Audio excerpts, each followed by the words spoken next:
আসসালামু আলাইকুম, সবাই কেমন আছেন? আলহামদুলিল্লাহ, আমি আপনাদের দোয়ায় খুব ভালো আছি। ইলিশ মাছ রান্না করব নারকেল বাটা সরিষা বাটা দিয়ে আর কি। তাই নারকেল বেটে নিয়েছি, সরিষাও বেটে নিয়েছি, পেঁয়াজ তেলের মধ্যে আদা ভাজা করে নারকেল বাটা, সরিষা বাটা, হলুদ গুঁড়ো, মরিচ গুঁড়ো, লবণ দিয়ে মশলাটাকে ভালো মতো কষিয়ে তারপর এই ইলিশ মাছটাকে এখন দিয়ে দিচ্ছি আর কি। ভালো মতো কষিয়ে নিব প্রথমে, তারপর কষানো হয়ে গেলে তারপর পানি দেব আর কি।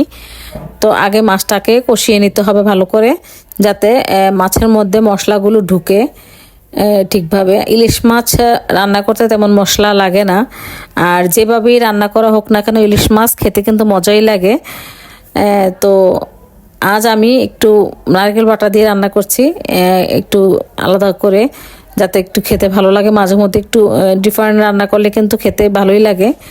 সবজি হোক বা ভাজি ভুনা, যে কোনোভাবেই ইলিশ মাছ রান্না করা হোক না কেন, যেহেতু মাছটা টেস্টি, খেতে কিন্তু ভালোই লাগে।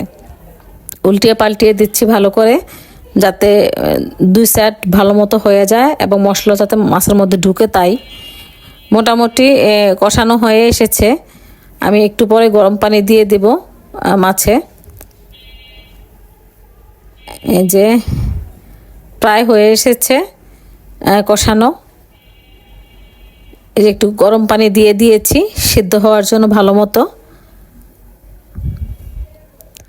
কিছুক্ষণ রাখবো। ইলিশ মাছ রান্না করতে তেমন সময়ও লাগে না, খুব দ্রুতই কিন্তু হয়ে যায়। প্রায় হয়ে এসেছে, তাই একটু কাঁচামরিচ দিয়ে দিলাম।